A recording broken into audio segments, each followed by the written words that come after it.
Hi, it's David Liew here, reporting from San Diego. We're back for ACR Convergence 2023. We're now here covering a whole lot of different things. We've got a lot of JAK inhibitor coverage as well.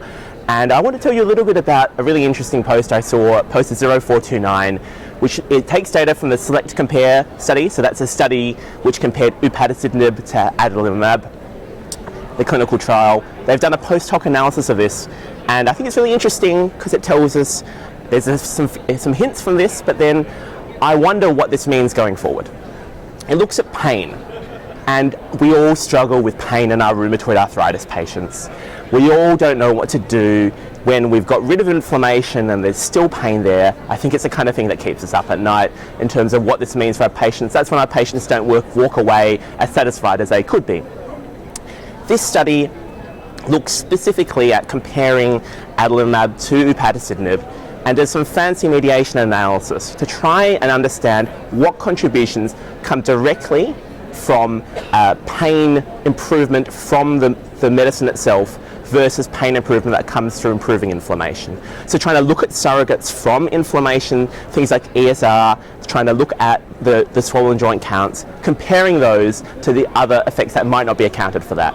And so using a bit of this fancy cute analysis, we can try and see how much of the pain improvement might be from the drug itself versus from inflammation improvements. What this shows is actually upadacitinib implies that upadacitinib has a direct effect on reducing pain compared to adalimumab. And I think that's really interesting if that's the case. So this is potentially something which is an enormous selling point. If we can say, well, JAK inhibitors, JAK1 inhibitor like upadacitinib has benefits beyond the inflammation, then that's something we might think about. Now, it feels like we've heard this before, because we have. We've seen data about baricitinib implying the same kind of thing. We've seen in psoriatic arthritis, we've seen data from guselkumab implying the same kind of thing. But we can only take these implications so far. What is this meant to mean for us? Because I think we look at this data and think, well, maybe that patient with a more fibromyalgic outlook on their rheumatoid arthritis, maybe that's the kind of patient I might want to use upadacitinib for versus a TNF inhibitor. Now, I think that's a slightly harder thing, post-oral surveillance, but we're trying to find the patients who will benefit from upadacitinib. Maybe those are the ones who might.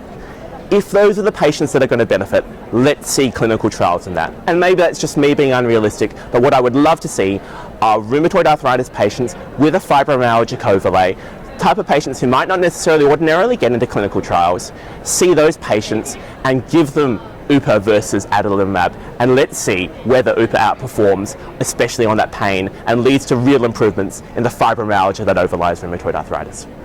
For plenty more on JAK inhibitors, rheumatoid arthritis, and plenty more, go down to rheumnow.com. You know what to do.